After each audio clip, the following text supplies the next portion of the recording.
Pro-armes Donald Trump affiche son soutien à la NORA.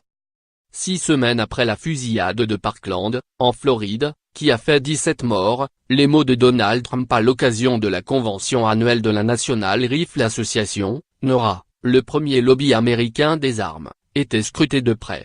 Dans la ville texane de Dallas, où la culture des armes est particulièrement vivace, le locataire de la Maison-Blanche, accompagné du vice-président Mike Pence, a affiché son soutien à cette grande organisation qui aime son pays.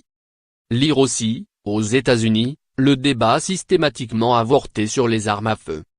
Le chef de l'État a également exhorté les défenseurs du droit à posséder une arme à soutenir les candidats républicains aux élections de mi-mandat en novembre prochain, avertissant que les démocrates feraient tout pour limiter le deuxième amendement de la Constitution américaine qui protège le droit pour un citoyen de détenir une arme.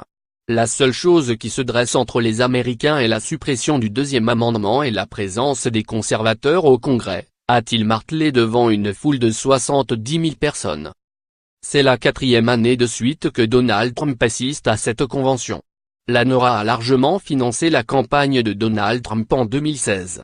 Au total, le lobby conservateur avait versé aux candidats républicains plus de 30 millions de dollars, établissant un nouveau record de dons. Donald Trump est, d'ailleurs, le premier président depuis Ronald Reagan à s'exprimer régulièrement aux conventions de la NORA. Ce vendredi, quelques 80 000 personnes étaient présentes pour écouter le discours du chef de l'État. Vous avez désormais un ami et un champion à la Maison-Blanche. Donald Trump lors de la convention de la NORA en 2017.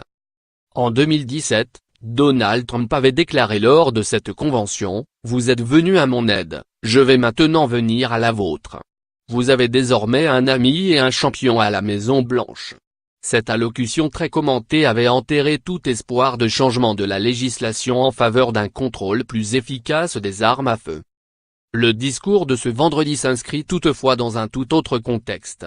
Depuis la fusillade dans un lycée de Floride le 14 février et la plus grande manifestation contre les armes à feu de l'histoire américaine organisée à Washington le 24 mars dernier, de nombreuses voix se sont élevées, notamment au sein de la jeunesse, contre les fabricants d'armes à feu aux États-Unis et la dissémination des fusils d'assaut dans le pays. Le tireur, Nicolas Cruz, âgé de 19 ans, avait ouvert le feu dans son ancien établissement de Parkland avec un fusil semi-automatique type AR-15, acheté légalement malgré des antécédents psychologiques. Le drame a généré une mobilisation nationale, aiguillée par les lycéens rescapés de la fusillade, pour exiger un durcissement de la législation sur les armes à feu, qui font plus de 30 000 morts par an dans le pays. Lire aussi, la jeunesse américaine presse Trump de contrôler plus les armes à feu.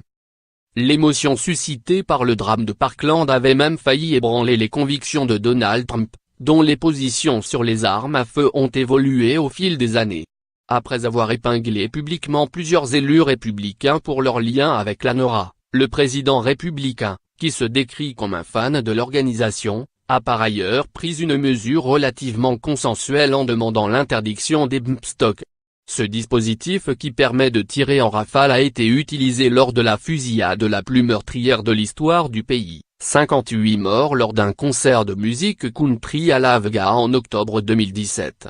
Il a également évoqué le relèvement de l'âge légal pour acheter des armes semi-automatiques, de 18 à 21 ans, une idée combattue par la NORA. Dans les faits, aucune avancée législative majeure n'a été opérée, le Congrès à majorité républicaine y étant opposé. Le lobby pro-armes, qui revendique environ 5 millions de membres, est pour beaucoup dans cet immobilisme. Après Parkland, le président de la NORA, Wayne LaPierre, a notamment dénoncé la politisation honteuse de la tragédie, en référence aux appels à une régulation plus sévère.